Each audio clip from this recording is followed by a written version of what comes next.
Assalamualaikum warahmatullahi wabarakatuh. Rahayu Sagung Dumadi. Kembali lagi di channel Babat Nusantara. Pada kesempatan kali ini akan menceritakan tentang raja-raja Majapahit. Yang pertama, Raden Wijaya.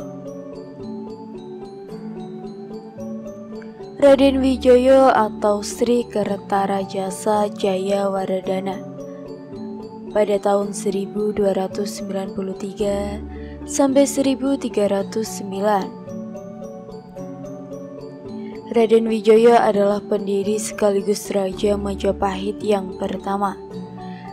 Raden Wijaya dinobatkan pada bulan Kartika tahun 1215 Saka, yaitu 12 November 1293 dengan gelar Sri Kertarajasa Jayawardhana. Ia juga dikenal dengan nama lain, yaitu Nararaya Sanggrama Wijaya menurut Kidung Harasa Wijaya. Raden Wijaya adalah anak dari Rakeyan Jayadharma, raja ke-26 dari kerajaan Sunda Galuh, dan Diah Lembu Tal, seorang putri Singasari. Dengan demikian, Raden Wijaya merupakan keturunan langsung dari Wangsa Rajasa, yaitu dinasti pendiri kerajaan Singosari. Ken Arok, raja pertama Singosari, pada tahun 1222 sampai 1227 memiliki anak Mahesa Wong Ateleng dari Ken Dedes. Mahesa Wong Ateleng memiliki anak Mahesa Cempaka yang bergelar Narasinghamurti. Menurut Nakartagama, Mahesa Cempaka memiliki anak Diah Lembu Tal yang diberi gelar Dia Singamurti dan kemudian menurunkan Raden Wijaya. Ibu kota kerajaan Majapahit meliputi Kecamatan Soko, Trowulan dan Jatirejo di Kabupaten Mojokerto dan Kecamatan Mojo Agung, Mojowarno serta Sumbito di Kabupaten Jombang. Kawasan ini berada pada luas 10 x 10 km persegi. Namun, ada versi lain yang menyebut 9 x 11 km persegi. Pusat kota ini berada di dalam kawasan ibu kota, dan lokasinya kini berada di Trowulan. Situs-situs yang memperkuat ilustrasi pusat kota ini antara lain Candi Muteran, Candi Gentong, Candi Tengah, tempat kediaman Gajah Mada, kediaman kerabat kaum raja, dan tempat pemandian para putri kerajaan. Rakeyan Jayadharma adalah raja ke-26 kerajaan Sunda Galuh, anak dari Prabu Guru Darmadiksa, raja ke-25 dari kerajaan Sunda Galuh. Setelah Rakeyan Jayadharma tewas diracun oleh salah satu seorang bawahannya, Dia Lembu Tal kembali ke Singosari bersama Raden Wijaya. Dalam Babat Tanah Jawi, Raden Wijaya disebut sebagai Joko Susuruh dari Pajajaran. Ia dibesarkan di lingkungan kerajaan Singosari. Menurut prastasi dan kakawin Nakartagama, disebutkan bahwa Raden Wijaya memperistri 4 orang putri raja Kartanegara dengan gelar sebagai berikut. Yang pertama, Sri Parameswari Dia Dewi Trihuwaneswari. Yang kedua, Sri Mahadewi Dia Dewi Naranda Daraduhita. Yang ketiga, Joyo Nendra Dewi Diah Dewi Pranjaya Pramito. Yang terakhir Sri Rajendra Dewi Diah Dewi Gayatri. Sri Parameswari Diah Dewi Tribhuwaneswari adalah permaisuri Raden Wijaya dalam Nagartagama. Nama Tribhuwaneswari sering disingkat Tribhuwana. Ia adalah putri sulung Kertanegara, raja terakhir Singosari. Dikisahkan pada saat Singosari runtuh akibat pemberontakan Joyokatwang tahun 1292, Raden Wijaya hanya sempat menyelamatkan Tribhuwaneswari, sedangkan Gayatri ditawan musuh. Rombongan Raden Wijaya kemudian menyeberang ke Sumenep, meminta perlindungan Arya Wirorojo. Dalam perjalanan menuju Sumenep, Tribhuwaneswari sering dibantu oleh Lembusura, abdi setia Raden Wijaya. Jika pasangan suami istri tersebut letih, Lembusura menyediakan perutnya sebagai alas duduk. Jika menyeberang rawa-rawa, Lembusura menyediakan diri menggendong Tribhuwana. Raden Wijaya kemudian bersekutu dengan Arya Wirorojo untuk menjatuhkan Joyokatwang. Ketika Raden Wijaya berangkat ke Kediri, pura-pura menyerah pada Joyokatwang, Tribhuwana ditinggal di Sumenep. Baru setelah Raden Wijaya mendapatkan hutan terik untuk dibuka menjadi desa Majapahit, Tribhuwana datang dengan diantara Ronggolawe, putra Arya Wirorojo. Berita ini terdapat dalam Kidung Panji Wijayakarma.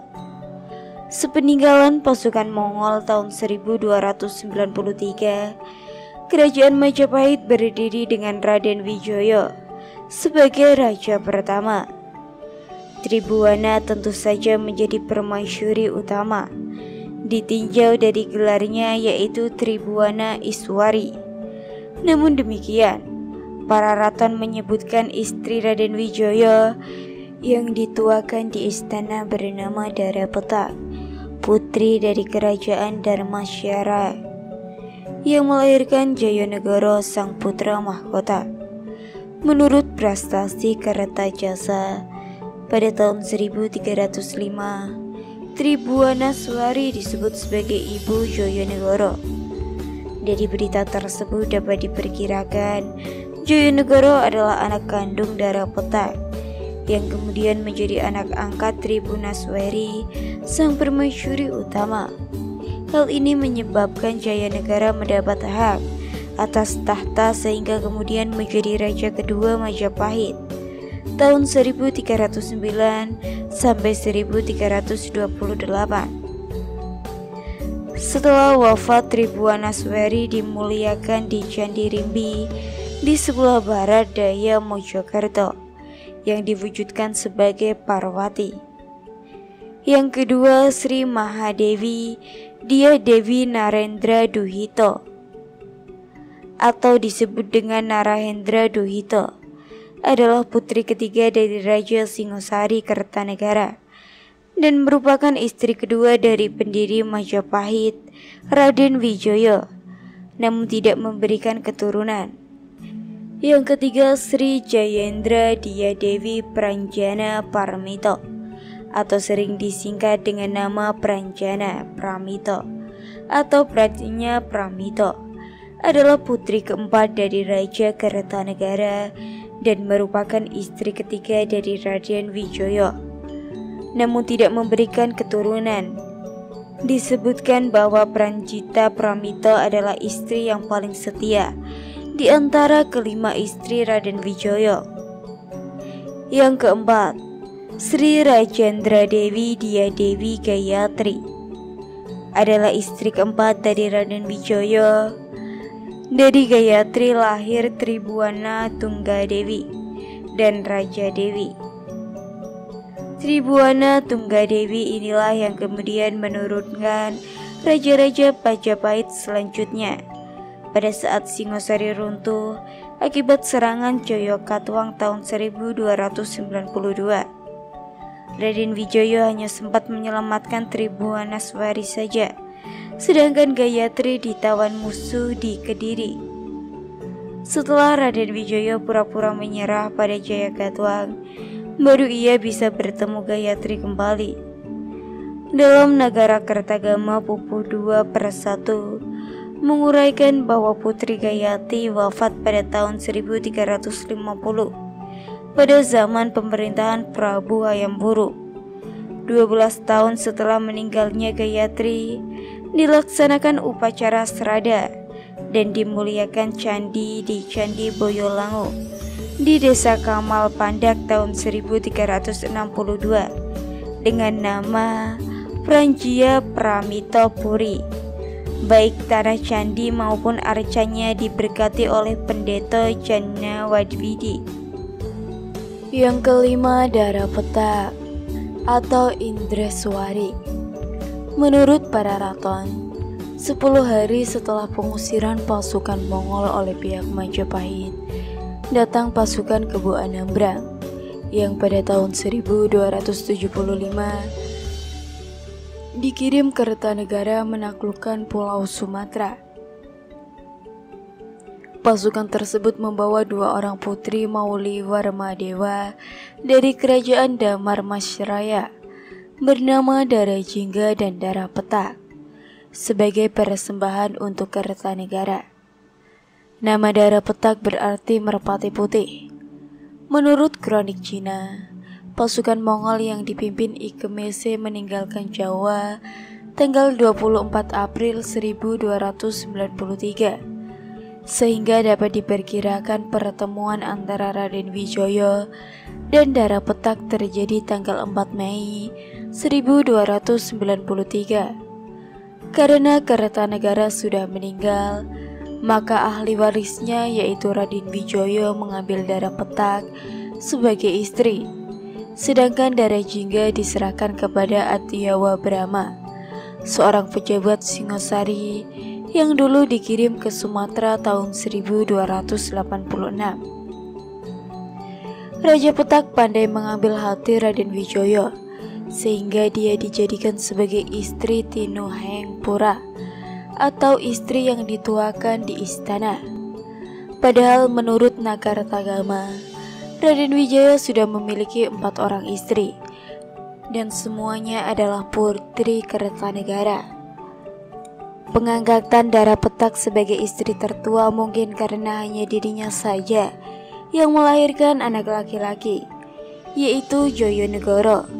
Sedangkan menurut Nagartagama, ibu Joyonegoro bernama Indreswari. Nama ini dianggap sebagai gelar resmi Dara Petak. Para raton menyebutkan Raden Wijaya hanya menikahi 2 orang putri Kartanegara saja. Pemberitaan tersebut terjadi sebelum Majapahit berdiri. Diperkirakan mula-mula Raden Wijaya hanya menikahi Tribhuwanaswari dan Gayatri saja. Baru setelah Majapahit berdiri, ia menikahi Mahadewi dan Jayanendra Dewi. Dalam Kidung Harsa Wijaya, Tribhuwana dan Gayatri masing-masing disebut dengan nama Puswati dan Pusparasmi. Masa pemerintahan Raden Wijaya atau Sri Raja Jayawardhana. Setelah Raden Wijaya menjadi Raja Pahit, beliau kemudian mengangkat pengikut-pengikutnya yang berjasa dalam perjuangan mendirikan Majapahit menjadi pejabat tinggi dan pemerintahan menurut Serat Kekancingan Kadadu pada tahun 1294. Antara lain, Arya Wiraraja menjadi Rakyana Mahamantri Agung, diberi daerah status khusus Madura, dan diberi wilayah otonom di Lumajang hingga Belambangan. Nambi diangkat menjadi Rakrea Mapati, Perdana Menteri. Ronggolawe menjadi Rakyana Mahamantri Agung, diangkat sebagai Adipati Tuban. Sora menjadi Patidaha Kediri. Nama-nama pejabat pemerintahan Majapahit pada zaman pemerintahan Raja Kertajasa sesuai Piagam Penanggungan tahun 1296 Yang pertama, Maha Menteri Karatini, Rakyana Menteri Hino, yaitu dia Pamasi, Rakyana Menteri Halu, yaitu dia Singlar, dan Rakyana Menteri Sirikan, yaitu dia Palisir. Sang Panca Wilwatiko, Rakyana Pati Majapahit, yaitu Empu Tambi, Rakyana Demung, yaitu Empu Renteng, Rakyana Kanuruhan, yaitu Empu Elam, Rakyana Rangga, yaitu Empu Sasi, Rakyana Tumanggung, yaitu Empu Wahan, Patih Negara Bawahan, Rakyana Patidaha, yaitu Empu Sora, Rakyana Demung Daha, yaitu Empu Rakas, Rakyana Ronggo Daha, yaitu Empu Dipa, Rakyana Tumanggung Daha, yaitu Empu Pamor. Pejabat hukum keagamaan, para naraja menjadi rakyat Mamantri Agung, Dang Acraya Agraja menjadi Damardayaksa Kasiwaan, dan Acaya Ginati menjadi Damardayaksa Kasogatan, Panji Pragati menjadi Pameget Triawan, Dang Acraya Angkaraksa Sang Pemegat di Pamotan, Dang Acraya Rudra Sang Pemegat di Jambi. Raden Wijaya memerintah dengan tegas dan bijaksana. Negara tentram dan aman. Susunan pemerintahan mirip Singosari, ditambah 2 menteri yaitu Rakyan Ronggo dan Rakyan Tumenggung. Sedangkan Wirorojo yang banyak membantu diberi kedudukan sangat tinggi, ditambah dengan kekuasaan di daerah Lumajang sampai Blambangan. Majapahit merupakan negara agraris dan sekaligus negara perdagangan. Majapahit memiliki pejabat sendiri untuk mengurusi pedagang dari India dan Tiongkok yang menetap di ibu kota kerajaan maupun berbagai tempat lain di wilayah Majapahit di Jawa. Raja dibantu oleh sejumlah pejabat birokrasi dalam melaksanakan pemerintahan. Dengan para putra dan kerabat dekat raja memiliki kedudukan tinggi. Perintah raja biasanya diturunkan kepada pejabat-pejabat di bawahnya, antara lain Arca Harira, Dewa Gabungan Siwa dan Wisnu sebagai penggambaran kereta rajasa. Rakyan Mahamantri Katrini biasanya dijabat putra-putra raja. Rakyan Mantri Pakiran Kiran, Dewan Menteri yang melaksanakan pemerintahan. Dharma Dayaksa, para pejabat hukum keagamaan. Dharma Upati, para pejabat keagamaan. Dalam Rakyana Mantri Ripakira-kira terdapat seorang pejabat yang terpenting, yaitu Rakyan Mapati atau Pati Hamangkubumi. Pejabat ini dapat dikatakan sebagai Perdana Menteri yang bersama-sama raja dapat ikut melaksanakan kebijaksanaan pemerintahan. Selain itu, terdapat pula semacam Dewan Pertimbangan Kerajaan yang anggotanya para sanak saudara raja yang disebut Bahtara Sapta Prabu. Dharma Putra adalah suatu jabatan yang dibentuk oleh Raden Wijaya. Anggotanya berjumlah 7 orang, yaitu Rakuti, Rasemi, Ratanca, Rawedeng, Rayuyu, Rabanyak, dan Rapangsa, yang semuanya tewas sebagai pemberontakan pada masa pemerintahan Joyonegoro. Tidak diketahui dengan pasti apa tugas dan kewenangan Dharma Putra. Para raton hanya mengatakan kalau para anggota Dharma Putra disebut sebagai pengalasan Winesuka, yang artinya pegawai istimewa. Dikisahkan mereka diangkat oleh Taden Wijaya dan tidak diketahui lagi keberadaannya setelah tahun 1328. Pada zaman Majapahit, para pegawai pemerintahan masing-masing diberi gelar sesuai jabatan yang dipangkunya, dengan pembagian sebagai berikut. Golongan rakyat, para pegawai pemerintahan yang berkah diberi gelar sesuai jabatan yang dipangkunya dengan pembagian sebagai berikut. Golongan rakyat, para pegawai pemerintahan yang berkah menggunakan gelar rakyat di antaranya Mahamantri Katrini yang terdiri dari Mahamantri Hino, Mahamantri Sitrikan, dan Mahamantri Halu. Pasangguhan atau hulu balang yang terdiri dari dua, yaitu Paranaraja dan Nyayapati.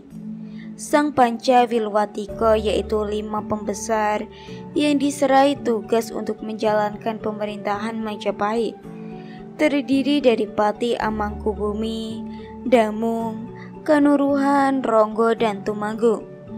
Juru panglasan yaitu pembesar wilayah mancanegara, Narapati negara-negara bawahan. Golongan Arya, golongan ini mempunyai kedudukan yang lebih rendah dari rakyat. Namun karena jasa-jasanya, seorang Arya dapat dinaikkan jabatannya menjadi Wardana Menteri atau Menteri Sepuh. Golongan Deng Acaraya, sebutan ini khusus diperuntukkan sebagai para pendeta Siwa dan Buddha yang diangkat sebagai Dharma Dayaksa atau hakim tinggi. Pembagian wilayah. Di bawah Raja Majapahit terdapat pula sejumlah raja daerah yang disebut Paduka Batara. Mereka biasanya merupakan saudara atau kerabat dekat raja dan bertugas dalam mengumpulkan penghasilan kerajaan, penyerahan upeti, dan pertahanan kerajaan di wilayah masing-masing. Dalam prastasi Wingu Pitu pada tahun 1447 Masehi disebutkan bahwa pemerintahan Majapahit dibagi menjadi 14 daerah bawahan yang dipimpin oleh seorang yang bergelar Bre. Daerah-daerah bawahan tersebut antara lain Daha, Jagaraga, Keling, Kabalan, Kahuripan, Matahun, Kembang Jenar, Tumampel, Wirabumi, Kelinggapuro, Tanjung Puro, Singapura, Pajang, Wengker. Peristiwa penting yang terjadi dalam masa pemerintahan Raden Wijaya atau Sri Rajasa Jawa Wardana. Dalam Piagam Kudadu disebutkan bagaimana watak Raden Wijaya sebagai panglima perang yang menunaikan tugas dari Raja Kartanegara. Dalam pengabdiannya ia menunjukkan kedisiplinan serta kesetiaan kepada perintah yang diberikan dan menunaikan tugas tiada tercela. Demikian pula terhadap teman-teman seperjuangannya. Raden Wijaya memberikan kedudukan yang tinggi kepada para pengikutnya sesuai dengan jasa yang selama masa perjuangannya. Namun rasa keadilan bagi masing-masing orang berbeda-beda. Setelah Raden Wijaya dinobatkan sebagai Raden, timbullah rentetan ketidakpuasan di antara pengikut-pengikutnya. Peristiwa penting-penting tersebut sebagai berikut. Peristiwa Ronggolawe pada tahun 1295. Ronggolawe atau Rakian Mantri Dwi Pantra Arya Adikoro atau Arya Adikoro adalah salah satu pengikut Raden Wijaya yang berjasa besar dalam perjuangan mendirikan Majapahit. Namun meninggal sebagian pemberontakan pertama pada tahun 1295. Kidung Panji Wijayakarma dan Kidung Ronggolawe menyebut Ronggolawe sebagai putra Arya Wiraraja, Bupati Sumenep. Ia sendiri tinggal di Tanjung yang terletak di Madura sebelah barat. Pertemuan pertama dengan Raden Wijaya terjadi ketika Ronggolawe diutus oleh ayahnya yaitu Arya Wiraraja yang menjabat sebagai Bupati Madura untuk mengantar Tribuanaswari dari Sumenep ke Majapahit bersama banyak kapuk dan mahesa pawagal utusan Raden Wijaya. Ronggolawe mempunyai watak yang agak keras gurus, bicaranya lantang namun mempunyai kelebihan dalam hal menyusun siasat perang, dan dalam pertempuran ia adalah seorang pemberani dan ahli menggunakan senjata. Namun di balik sifatnya yang kasar, Ronggolawe adalah seseorang yang berani, jujur, dan mempunyai tekad besar. yaitu berani mempertaruhkan jiwanya untuk membela Raden Wijaya. Ronggolawe kemudian membantu Raden Wijaya membuka hutan tarik menjadi desa Majapahit. Nama Ronggolawe sendiri merupakan pemberian Raden Wijaya. Lawe merupakan sinonim dari wenang, yaitu berarti benang atau juga berarti kekuasaan. Maksudnya ialah Ronggolawe diberi kekuasaan oleh Raden Wijaya untuk memimpin pembukaan hutan tersebut. Selain itu, Ronggolawe juga menyediakan 27 ekor kuda dari Bima sebagai kendaraan perang Raden Wijaya dan para pembantunya untuk menghadapi Jayakatwang di Kediri. Penyerangan Kediri terjadi tahun 1293. Ronggolawe berada dalam gabungan pasukan Majapahit dan Mongol yang menggembur benteng timur kota Kediri. Pemimpin benteng bernama Segara Winotan mati dipenggal Ronggolawe. Setelah Kediri runtuh, Raden Wijaya menjadi raja pertama Majapahit. Menurut Kidung Ronggolawe, atas jasa-jasanya Ronggolawe diangkat sebagai Bupati Tuban, yang merupakan pelabuhan utama Jawa Timur saat itu.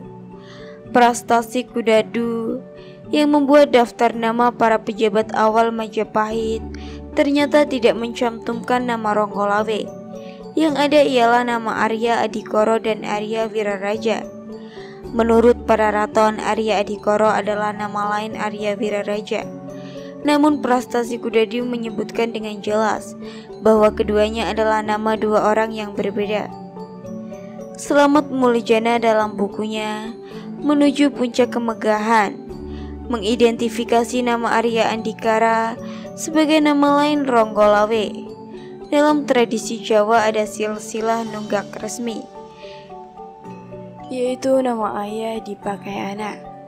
Jadi nama Arya Adikoro yang merupakan nama lain dari Arya Wiraraja kemudian dipakai sebagai nama gelar Ronggolawe ketika diangkat sebagai pejabat Majapahit.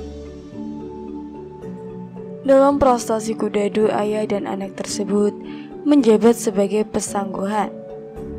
Masing-masing bergelar Rakyan Mantri Arya Wiraraja, maka Pramuka dan Rakyan Mantri Dwi Pantara Arya Andikoro. Kisah pemberontakan Ronggolawe yang merupakan perang saudara pertama di Majapahit disebutkan dalam para raton menjadi tahun 1295 dan diuraikan panjang lebih dari Kidung Ronggolawe. Pemberontakan itu dipicu oleh ketidakpuasan Ronggolawe atas pengangkatan Nambi sebagai Rakyan Pati Majapahit. Menurut Ronggolawe, jabatan Pati sebaiknya diserahkan kepada Lembu Sora yang dinilainya jauh lebih cakap dan berjasa dalam perjuangan daripada Nambi. Ronggolawe juga mendapat hasutan dari tokoh licik bernama Mahapati, sehingga ia nekat menghadap Raden Wijaya di ibu kota menuntut penggantian Nambi oleh Lembu Sora. Namun Lembu Sora justru tetap mendukung Nambi. Setelah menghina dan merendahkan nama Nambi di hadapan Raden Wijaya, akhirnya Ronggolawe menentang Nambi untuk mengadu senjata. Mendengar tantangan tersebut, Nambi menjadi marah, sehingga pertengkaran mulut pun tak terhindarkan di antara kedua belah pihak.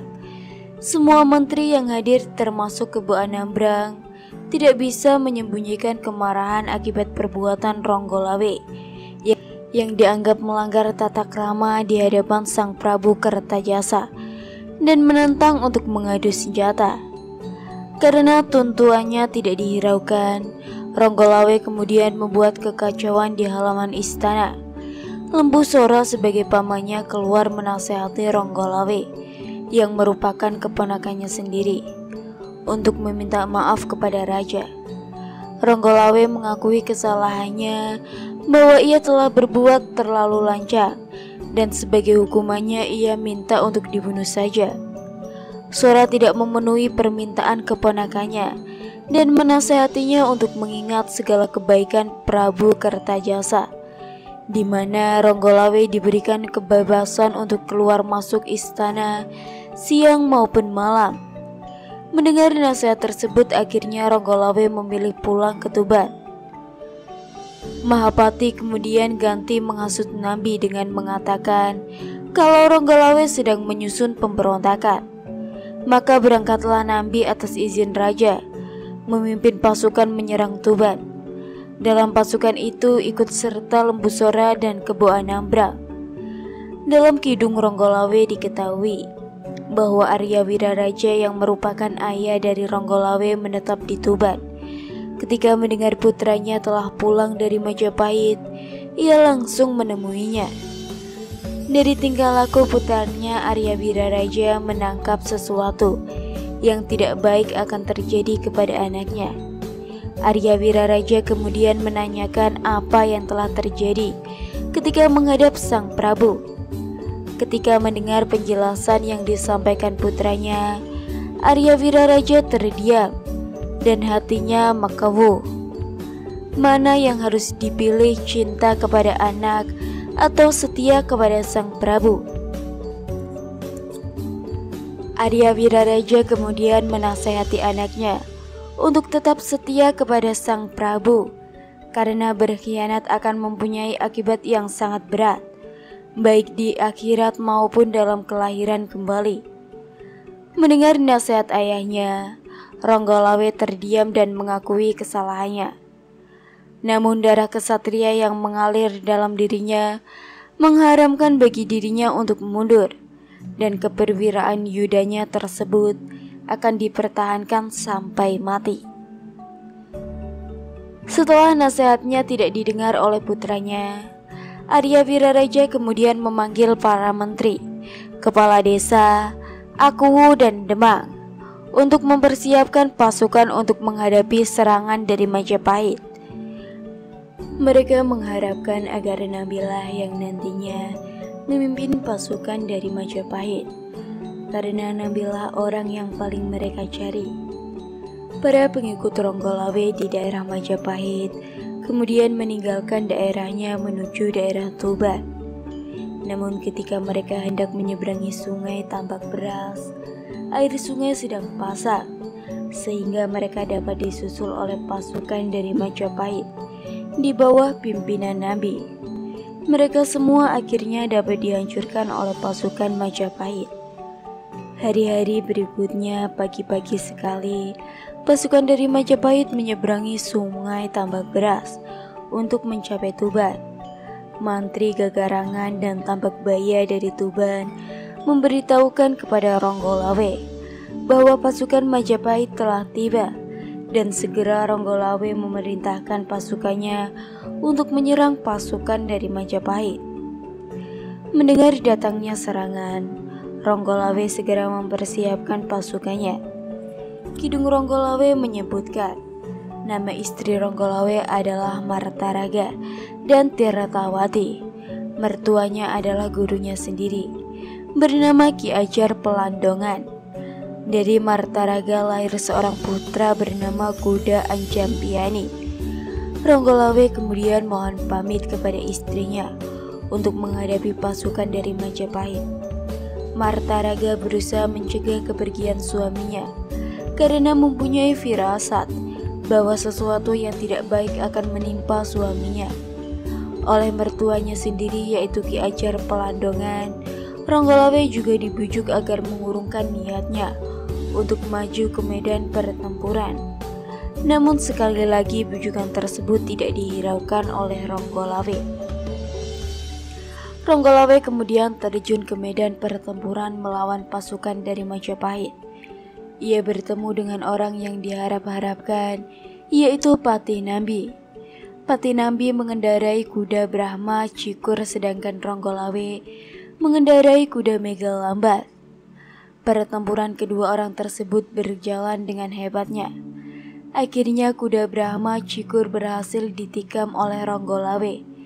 Namun Patih Nambi berhasil mengelak dan lari menyelamatkan diri ke arah selatan. Ronggolawe bersama pasukannya kemudian melakukan pengejaran sampai di sungai Tambak Beras. Ronggolawe berniat untuk menyeberangi sungai Tambak Beras, namun ditahan oleh para pengikutnya karena daerah di seberang sungai adalah wilayah Majapahit. Lagi pula belum semua kekuatan tentara Majapahit dikerahkan ke medan perang. Ronggolawe akhirnya menurut. Pertempuran antara pasukan Majapahit di bawah pimpinan Nambi dengan pasukan Ronggolawe terjadi di daerah Tosan, Kidak Gelating, Sidi, Cek Muringan, dan Kelambang Juring berakhir sampai malam hari. Berita kekalahan pasukan dari Majapahit kemudian disampaikan Hang Satri ke hadapan Raden Wijaya dan bersumpah akan membumi hanguskan kota Majapahit jika tidak berhasil mengalahkan Ronggolawe. Segera beliau mengirim Kala Anggrek, Setan Kobar, Buta Angsak, dan Juru Prakasa untuk memulihkan kembali kekuatan pasukan dari Majapahit yang telah tercerai-berai dan menyelidiki sampai di mana kekuatan musuh. Sementara keberangkatan 10.000 pasukan tambahan dari Majapahit telah dipersiapkan dipimpin sendiri oleh Prabu Kertarajasa.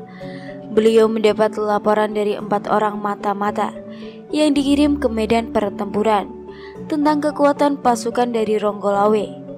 Akhirnya pertempuran pasukan tambahan yang dipimpin oleh Prabu Kertarajasa dengan pasukan dari Ronggolawe berkobar kembali. Pertempuran perjalanan dengan sengit, di mana korban berjatuhan di antara di kedua belah pihak. Sementara itu, untuk menghindari makin banyaknya korban yang berjatuhan, seorang minta izin kepada Prabu Kertarajasa untuk menghadapi Ronggolawe. Prabu Kertajasa mengizinkan.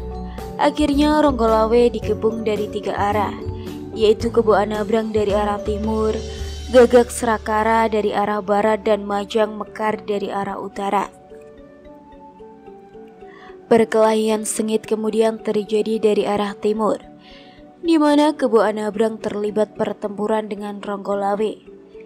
Kedua tunggangan Kebo Anabrang berhasil dilumpuhkan oleh Ronggolawe. Namun, penunggangnya berhasil menyelamatkan diri. Hari selanjutnya untuk kedua kalinya kembali Kebo Anabrang terlibat pertempuran dengan Ronggolawe.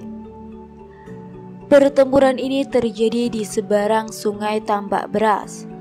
Pertempuran berjalan dengan hebatnya, di mana masing-masing kedua belah pihak mengeluarkan ilmu kesaktiannya untuk melumpuhkan lawannya. Pertempuran kemudian dilanjutkan di dalam air, di mana Ronggolawe berhasil mendesak Kebo Anabrang sampai ke tengah sungai, namun dengan sigap berhasil menikam kuda tunggangannya Ronggolawe. Di dalam Kidung Ronggolawe dikisahkan bahwa ikan-ikan berlompatan dan air muncrat bagaikan hujan akibat perang tanding di antara kedua tokoh tersebut. Mereka bergulat, saling banting di dalam air, berusaha menenggelamkan lawannya, sampai akhirnya Ronggolawe terpeleset dari batu tempat kebijakannya, sehingga hal tersebut berhasil dimanfaatkan oleh Kebo Anabrang untuk menenggelamkan di dalam air. Kepalanya terpiting di bawah ketiak Kebo Anabrang. Ronggolawe kehabisan nafas dan mati lemas. Melihat keponakannya mati di tangan Kebo Anabrang, secara mengenaskan hati seorang menjadi panas, sehingga dengan serta merata melompat ke dalam sungai untuk menikam Kebo Anabrang dengan keris dari belakang. Keris tersebut tembus sampai ke dada. Mayat Kebo Anabrang kemudian mengapung di atas sungai. Pembunuhan terhadap rekan sepasang inilah yang kelak menjadi penyebab kematian Lembu Sora tahun 1300. Demikianlah akhir hidup Ronggolawe dan Kebo Anabrang yang sama-sama tewas di sungai Tambak Beras. Jenazah Ronggolawe dan Kebo Anabrang kemudian dibawa Majapahit untuk diupacarakan secara terhormat, mengingat jasa besar kedua tokoh tersebut. Ronggolawe adalah seorang pahlawan pemberani yang siap mengorbankan seluruh jiwa raganya pada masa awal pembentukan Majapahit. Sedangkan Kebo Anabrang adalah panglima pasukan Singosari yang sukses menaklukkan Melayu pada zaman pemerintahan Prabu Kertanegara yang terkenal dengan ekspedisi Pamalayu tahun 1275.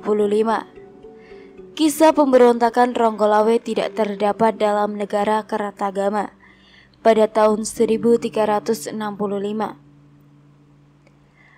Hal itu dapat dimaklumi mengingat negara Kertagama merupakan kitab pujian tentang kebesaran Majapahit.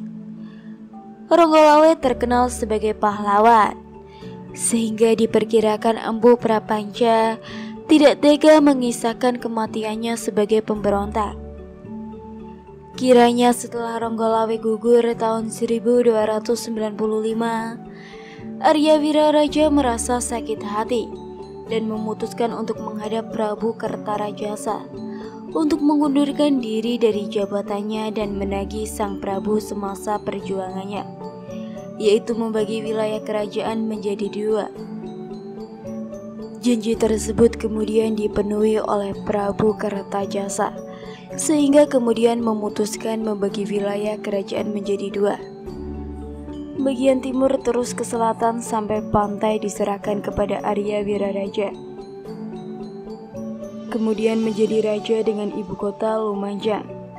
Bagian barat masih dikuasai oleh Raja Kertarajasa dengan ibu kota Majapahit. Sejak saat itulah daerah Majapahit Timur merupakan negara merdeka dan lepas dari kekuasaan Majapahit. Bagi masyarakat Tuban, Toko Ronggolawe bukanlah pemberontak, tetapi pahlawan keadilan. Sikapnya memprotes pengangkatan Nabi karena figur Nabi kurang tepat memaku jabatan setinggi itu. Nabi tidak begitu besar jasanya terhadap Majapahit. Masih banyak orang lain yang lebih tepat seperti Lembu Sora, Dia Singlar, Arya Adikoro, dan tentunya dirinya sendiri. Ronggolawe layak menganggap dirinya pantas mengaku jabatan itu. Anak Bupati Sumenep Arya Wiraraja ini besar jasanya terhadap Majapahit. Ayahnya yang melindungi Kertarajasa Jawa Wardana ketika melarikan diri dari kerajaan Jayakatwang setelah kerajaan Singosari jatuh. Ronggolawe ikut membuka hutan tarik yang kelak menjadi kerajaan Majapahit. Dia juga ikut mengusir pasukan Tartar maupun menumpas pasukan Jayakatwang. Bagi masyarakat Tuban, Ronggolawe adalah korban konspirasi politik tingkat tinggi. Menyusun skenario sekaligus sutradara konspirasi politik itu adalah Mahapati, seorang pembesar yang berambisi menjadi Pati Amangkabumi. Peristiwa Kensora atau Andakasora, Lembu Sora atau Empu Sora atau Kensora atau Andakasora adalah salah satu pengikut Raden Wijaya yang berjasa besar dalam berdirinya kerajaan Majapahit, namun mati sebagai pemberontak pada tahun 1300. Peristiwa sejarah ini terdapat dalam Kidung Sorandaka, artinya Andakasora atau Lembu Sora. Padaraton menyebut Sora sebagai abdi Raden Wijaya yang paling setia. Ia mengawal Raden Wijaya saat menghindari kejaran pasukan Jayakatwang tahun 1292, di mana ia menyediakan punggungnya sebagai tempat duduk Raden Wijaya dan istrinya saat beristirahat, serta menggendong istri Raden Wijaya saat menyeberang sungai dan rawa-rawa. Pada tahun 1293, Raden Wijaya dibantu pasukan Mongol menyerang Jayakatwang di Kediri. Dalam perang itu, Sora menggempur benteng selatan dan berhasil membunuh Pati Kediri Kebomunandra. Menurut Pararaton, setelah kemenangan tersebut, Raden Wijaya mendirikan kerajaan Majapahit. Lembu Sora diangkat sebagai rakyat Patidaha atau Pati Bawahan di Kediri. Keputusan tersebut memicu pemberontakan Ronggolawe tahun 1295. Menurut Ronggolawe, Lembu Sora lebih pantas menjabat sebagai rakyat Pati Majapahit daripada Nabi. Meskipun Ronggolawe adalah keponakan Sora, Namun Sora justru mendukung Raden Wijaya supaya tetap mempertahankan Nambi sebagai Pati Majapahit.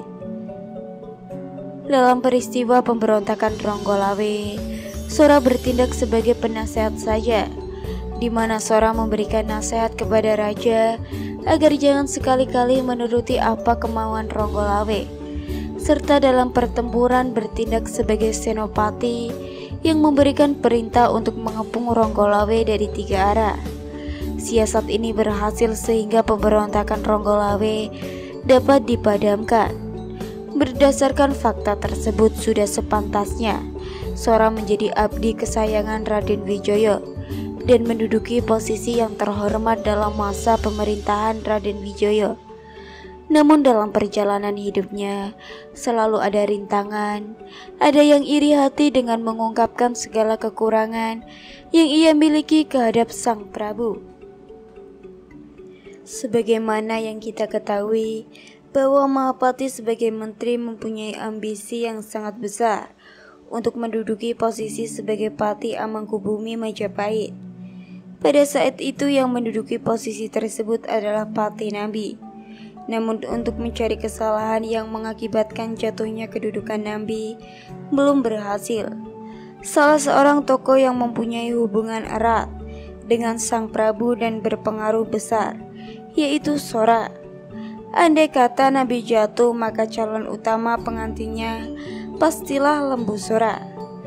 Demikianlah menurut rencananya Lembu Sora harus disingkirkan terlebih dahulu. Untuk tujuan tersebut, ia memperoleh tuduhan yang jitu, yaitu pembunuhan Kebu Anambrang, yang merupakan rekan sepasukan dalam peristiwa pemberontakan Ronggolawe.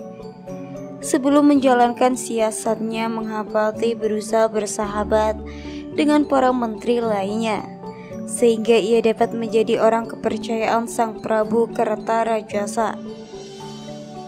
Pembunuhan terhadap rekan sepasukan tersebut baru diungkit tahun 1300. Mahapati menghadap Raden Wijaya dan menceritakan bahwa para menteri tidak puas dengan sikap Sang Prabu terhadap Lembu Sora. Ketidakpuasan tersebut semakin meningkat karena seolah-olah Sang Prabu membenarkan tindakan Lembu Sora membunuh Kebu Anambrang. Rupanya keluarga Kebu Anambrang segan menuntut hukuman karena Sora adalah abdi kesayangannya Raden Wijaya. Suasana itu dimanfaatkan oleh Mahapati, seorang tokoh licik yang mengincar jabatan pati.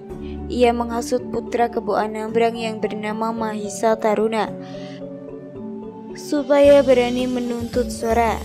Ia juga menghasut Raden Wijaya bahwa para menteri resah karena raja seolah-olah melindungi kesalahan Sora. Raden Wijaya tersinggung dituduh tidak adil. Ia pun memberhentikan Lembu Sora dan jabatannya untuk keputusan selanjutnya. Mahapati pura-pura mencegah tindakan Sang Prabu yang serta-merta tersebut dan memberi nasihat agar Sang Prabu mencari kesempatan yang baik untuk menyingkirkan Lembu Sora. Mahapati mengusulkan agar Lembu Sora jangan dihukum mati, mengingat jasa-jasa yang sangat besar. Raden Wijaya memutuskan bahwa Sora akan dihukum buang ke Tulembang. Yakinlah Mahapati bahwa sekaranglah saatnya untuk menyingkirkan Lembu Sora. Mahapati menemui Sora di rumahnya untuk menyampaikan keputusan raja.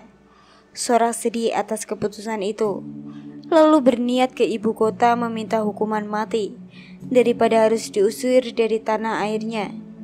Mahapati kemudian menghasut Nambi bahwa Sang Prabu telah mengambil keputusan untuk membebaskan Sora dari tugasnya dan menggantikan dengan Mahesa Taruna, anak dari Kebu Anambrang. Terpikat oleh uraian yang disampaikan Mahapati, Pati Nambi kemudian menyiapkan orang-orangnya untuk menghadap Sang Prabu. Dengan tegas, dikemukakannya bahwa Lembu Sora yang telah membunuh Kebu Anambrang secara licik dan kejam harus mendapat hukuman yang setimpal. Juga para menteri yang terkena hasutan Mahapati sepakat bahwa Lembu Sora harus mendapat hukuman akibat perbuatannya. Mahapati yang pandai menjalankan perannya sekali lagi mengunjungi kediaman Lembu Sora. Dikatakannya bahwa ia telah berusaha keras untuk mencegah hukuman tersebut, namun tidak berhasil. Lagi pula Nabi telah menyiapkan pasukannya. Sementara itu telah diputuskan mengingat jasa-jasanya. Lembu Sora tidak akan dijatuhi hukuman mati, tetapi dihukum buang ke Tulambang. Keputusan tersebut disampaikan langsung utusan Prabu Kertarajasa, dan Majapahit Sora menolak keputusan tersebut. Ia lebih baik mati daripada harus dihukum buang. Raja Kertajasa masih cukup sabar menerima keputusan Nabi tersebut dan menyesalkan konflik yang telah terjadi antara dirinya dengan Lembu Sora yang merupakan abdi kesayangannya. Mahapati pura-pura membela Sora dan mengusulkan agar sang Prabu memberikan peringatan secara tertulis kepada Sora dan menunggu jawabannya. Segera sang Prabu mengutus Mahapati untuk menyampaikan surat tersebut langsung kepada Lembu Sora, yang isinya bahwa menurut kitab Undang-Undang Kutawarmanawa, Sora harus dihukum mati, namun dibebaskan dari hukuman tersebut, dan sebagai gantinya ia akan dipindahkan ke Tulambang. Kutawarmanawa yaitu kitab perundung undangan pada zaman Majapahit yang isinya menekankan susunan masyarakat yang terdiri dari 4 warna demi kebaikan masyarakat. Kitab tersebut sekarang disimpan di Leiden, Belanda. Setelah membaca surat tersebut, Lembu Sora kemudian menyampaikan jawabannya, bahwa ia masih menaruh cinta bekti kepada sang Prabu dan akan menyerahkan jiwa dan raganya ke hadapan sang Prabu. Ia tidak akan membantah sekalipun akan diserahkan kepada Kebu Taruna. Lembu Sora merencanakan untuk menghadap langsung ke hadapan sang Prabu. Mahapati yang mengingatkan kematian Lembu Sora belum puas akan penyerahan jiwa raga yang disampaikan oleh Lembu Sora, melaporkan kepada sang Prabu bahwa Lembu Sora tidak menerima keputusan tersebut dan akan datang untuk membuat kekacauan karena tidak puas atas hukuman raja. Setelah mendesak raja, Nabi pun diizinkan menghadap Sora yang datang bersama Gajah Biru dan Juru Demo. Maka terjadilah peristiwa di mana Sora dan kedua sahabatnya mati dikeroyok tentara Majapahit. Maka berhasillah siasat Mahapati. Kematian Sora pada tahun 1300 diceritakan singkat dalam Pararaton dan diuraikan panjang lebar dalam Kidung Sorandaka. Perbedaan dengan kisah dalam Kidung Sorandaka di atas, Pararaton menyebut kematian Juru Demo terjadi pada tahun 1313, sedangkan Gajah Biru pada tahun 1314. Keduanya tewas sebagai pemberontakan pada pemerintahan Jayanegara putra Raden Wijaya. Wafatnya Raden Wijaya. Raden Wijaya wafat pada tahun 1309, digantikan oleh Jayanegara.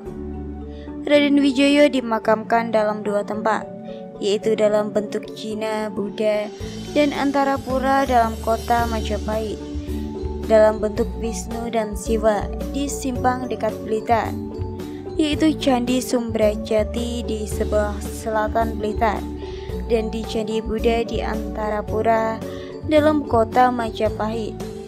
Arca perwujudannya adalah Harihara, berupa Wisnu dan Siwa dalam satu arca, seperti pada masa akhir pemerintahan ayahnya.